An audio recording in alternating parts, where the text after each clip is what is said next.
odayaasha dhaqanka siyaasiyiinta guurtida nabadoonnada cuqaasha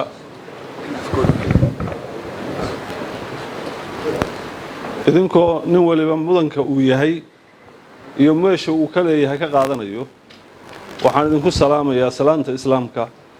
assalaamu calaykum waraxmatullaahi wabarakaatu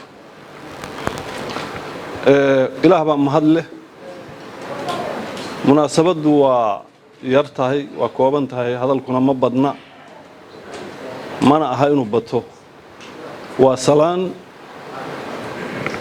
waa mahadnaq iyo bogaadin waa dhiirigelin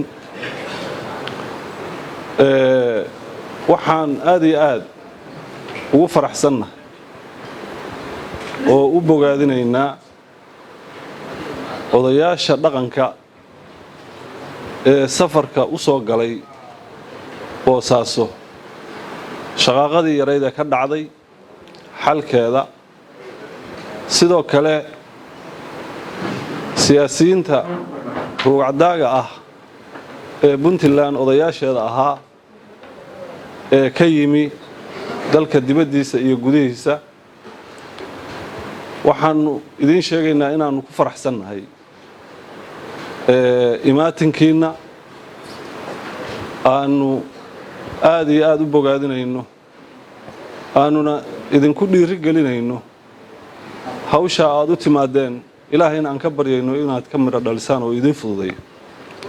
waa idin qabatay waadna mahadsan tihiin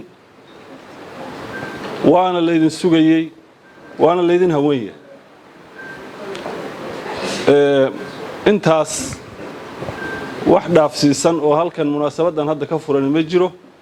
hadal hadduu jiray munaasabado badan baad tagteen wixii la idin yiri waxaad tidhaahdeenna maqallay waana wax wanaagsan oo aanu ku hurdno oo aanu rajaynayno insha allah in loo helo xasilooni iyo deganaan xal waara insha allah ilaahayna waxaan ka baryaynaa inuu idin waafajiyo